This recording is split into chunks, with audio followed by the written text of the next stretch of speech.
much money do you actually need before you begin trading? Is it $1,000? Is it $10,000? Most people answer this question by looking at account minimums. But the amount required to open an account is not necessarily the amount required to trade responsibly. But by the end of this episode, I am going to give you a specific way to identify your number, the amount of money you need before entering the market. Stay with me, because the answer is probably not what you think.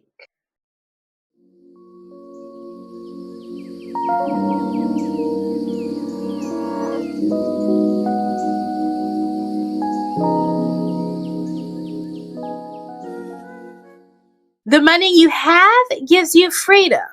The money you pursue enslaves you. Jean-Jacques Raju.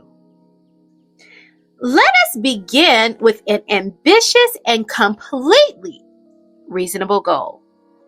You just want to make $1 million. Perfect.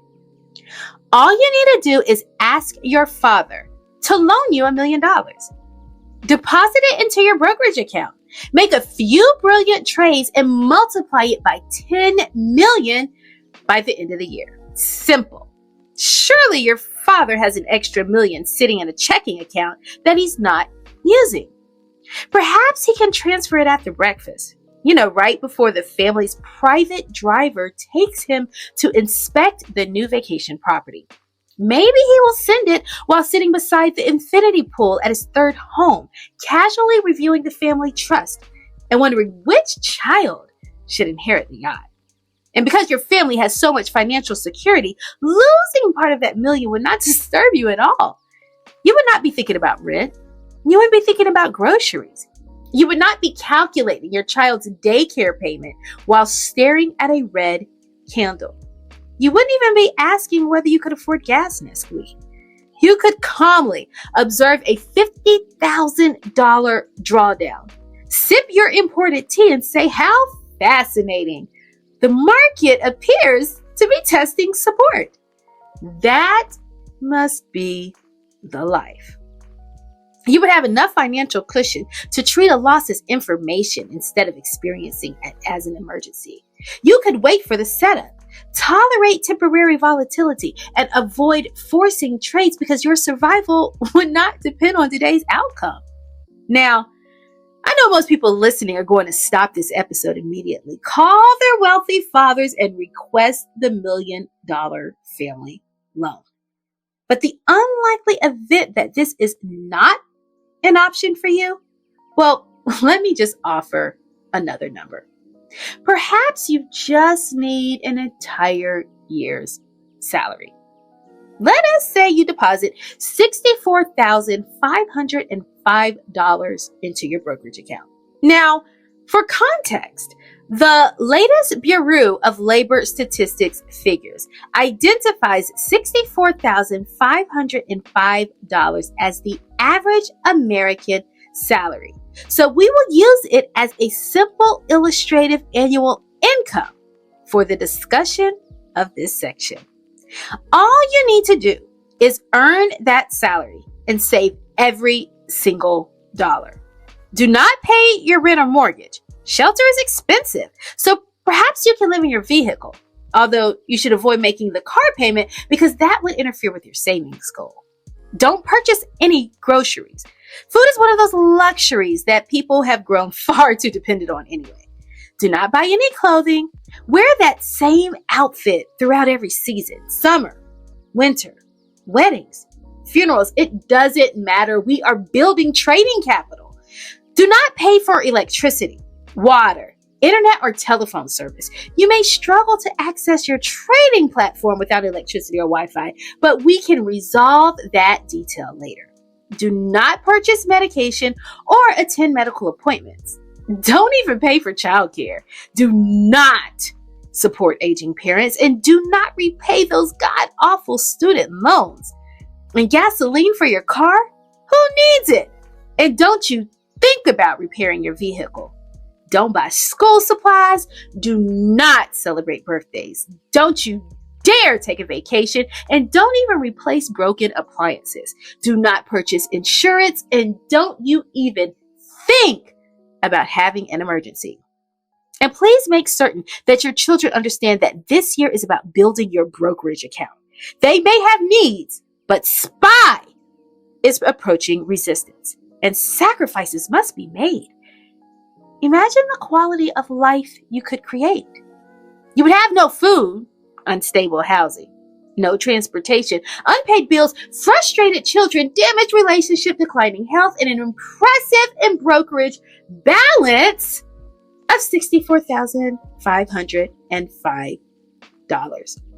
Of course, there is one small concern. You must still be alive at the end of the year to trade it. And you see, human beings generally do not perform particularly well without food, water, shelter, sleep, healthcare, or emotional stability. It is also difficult to analyze market structure while your body is fighting for survival. But perhaps you are unusually committed. Perhaps you can go months without eating, drinking, resting, or meeting any basic human need. Well, in that case, stop listening now and begin saving. But for everyone else, let us examine a more realistic recommendation. What about $10,000? You may have heard that $10,000 is a respectable amount with which to begin trading. Compared to $64,505, this sounds much more achievable. On an annual income of $64,505,000, saving $10,000 will require setting aside about 15.5% of gross income. That works out to approximately $834 per month for 1 year. That may be possible for some people. You can reduce restaurant spending, cancel unused subscriptions, sell items you no longer need, take temporary additional work, direct bonuses or tax refunds into a dedicated account, automate transfers after each paycheck, reduce major discretionary expenses, extend the savings period beyond 1 year. Those strategies are far more realistic than abandoning food or water. But saving $10,000 does not automatically mean you are prepared to trade $10,000. This is where many aspiring traders make a costly mistake. They become highly skilled at accumulating money, but they have not yet developed the skills required to manage money under uncertainty. Saving and trading require related but different psychological abilities. Saving rewards preservation. You deposit money and attempt not to touch it. The number gradually increases. The primary behavior is restraint. Trading requires you to place some capital at risk in an uncertain environment where short-term fluctuations are unavoidable. The number may rise, but it also may fall. You may follow your strategy correctly and still experience a loss. Saving often teaches do not lose what you have accumulated. Trading requires accept controlled risk without becoming careless or emotionally overwhelmed. That transition can be difficult. Imagine spending an entire year sacrificing to save $10,000. You worked overtime. You stopped eating out.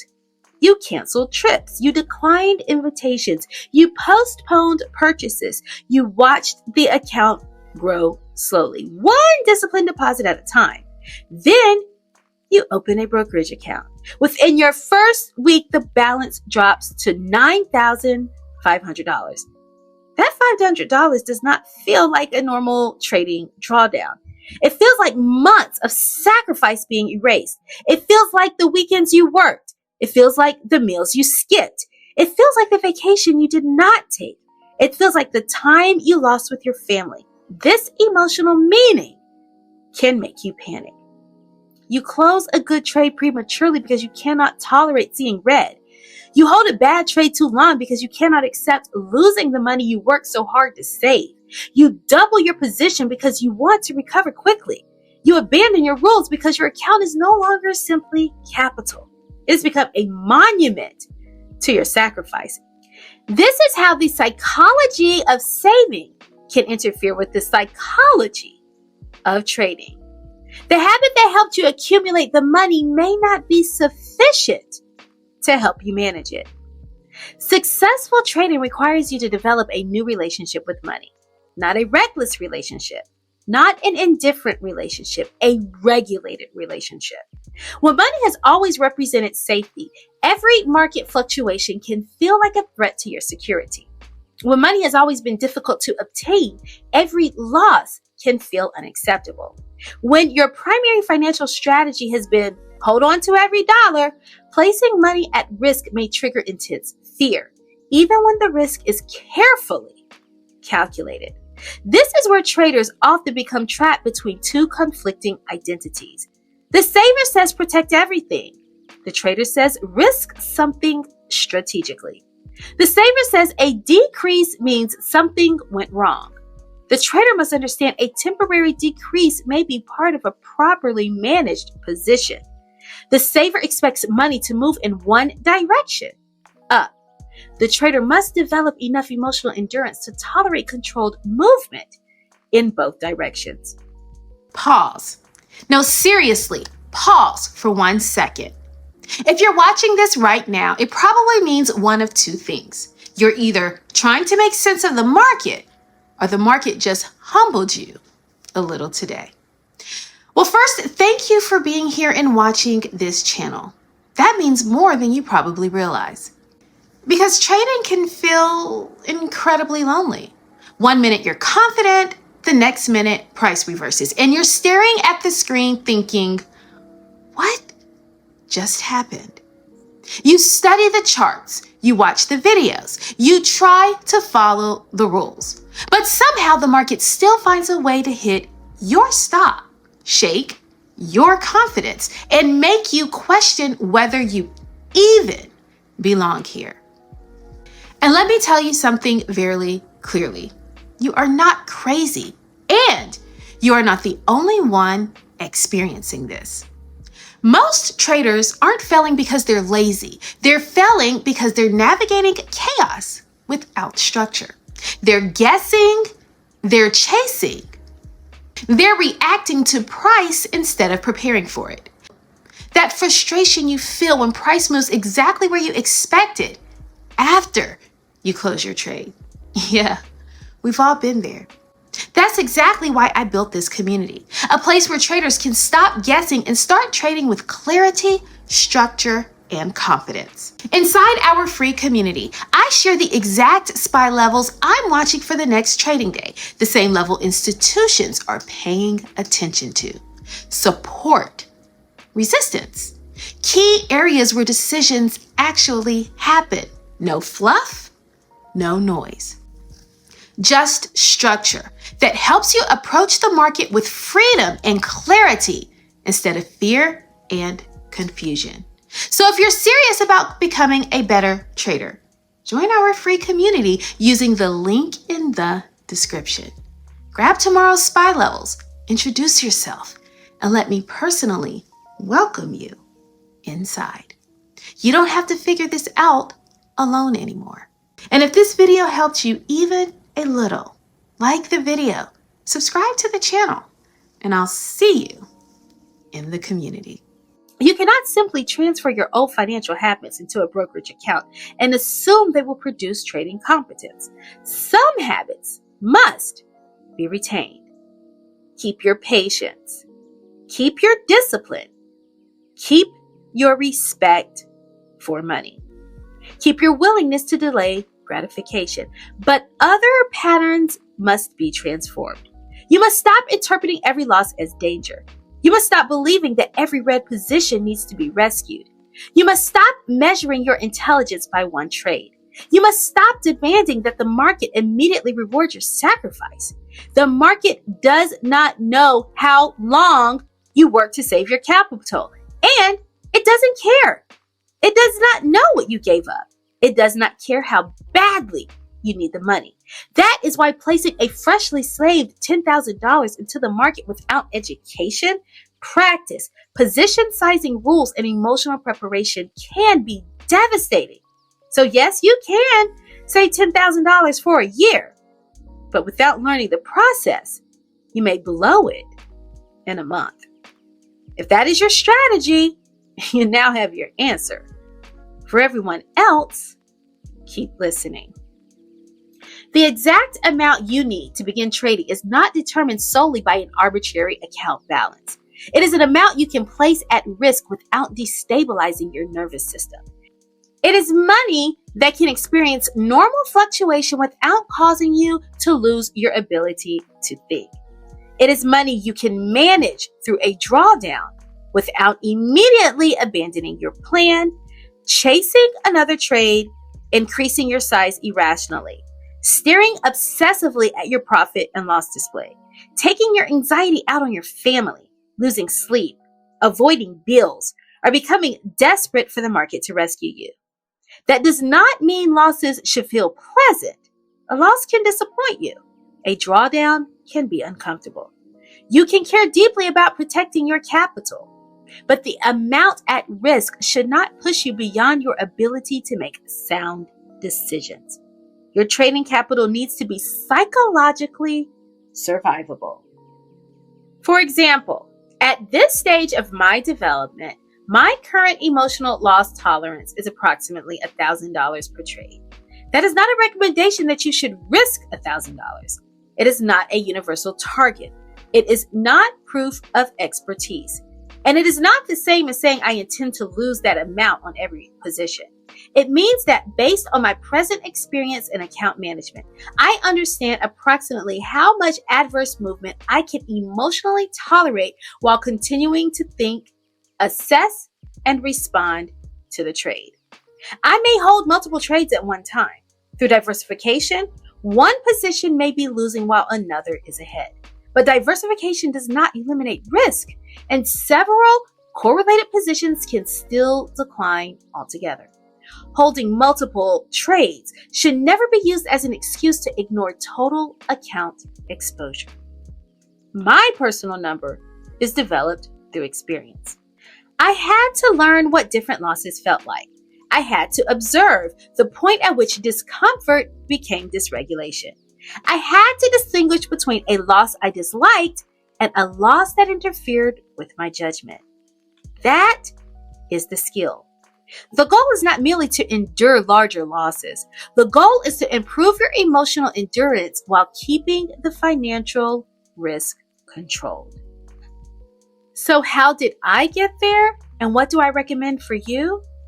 Begin with an amount so small that you can focus on the process. Your earliest trades should teach you how you behave, not test how much pain you can survive. Learn how you respond when a trade moves against you. A winning position gives back profit. You miss an entry. Your analysis is wrong. Price reaches your stop. Another trader wins while you remain in cash, and the market offers no appropriate setup. Use small positions while gathering this information. Then increase exposure gradually. Do not move from risking $50 to $500 simply because you had 2 winning trades. Your emotional capacity should grow alongside your demonstrated discipline. A stronger process may justify a carefully measured increase. A temporary winning streak does not. Consider increasing risk only after you have shown that you can repeatedly wait for confirmation, follow position sizing rules, honor invalidation, accept controlled losses, stop after reaching your limit, avoid revenge trading, and document your decisions honestly. You're not trying to prove that you can handle more money. You're trying to become the person who can manage it responsibly. The question is not merely this: how much money do I need to start trading? The deeper question is, how much risk can I manage without becoming someone I do not recognize? How much can you risk without fear taking over? How much can you lose without abandoning your values? How much volatility can you experience while remaining patient, observant, and accountable? How much money can move against you before your need for immediate relief becomes stronger than your commitment to your process? That is your number. Not the number that looks impressive online. Not the amount another trader claims to risk. Not the largest account your broker will allow you to open. Your number. It is the amount that lets you remain emotionally present while the outcome is uncertain. Because successful trading is not simply about having enough money to enter. It is about having enough psychological stability to stay governed after you enter. You do not need a wealthy father to hand you $1 million. You do not need to sacrifice food, housing, transportation, and your family's quality of life to save an entire year's salary. You don't even need $10,000 in an account simply because someone online told you that serious traders begin with 5 figures. You need capital that is separate from your survival needs. You need position sizes that allow you to think. You need rules that remain intact when the position turns red. And you need the emotional endurance to experience uncertainty without turning discomfort into destruction. Start smaller than your ego wants. Study longer than your urgency prefers. Protect your capital while you build your capacity. Then increase your exposure as your discipline, not merely your confidence, demonstrates that you are ready.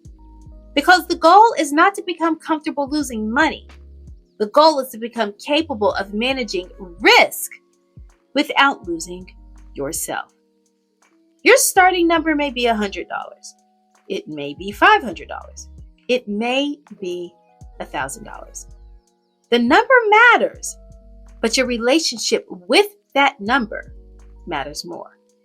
So before you fund another account, take another trade, or increase your size, ask yourself, can I remain regulated while this money is at risk?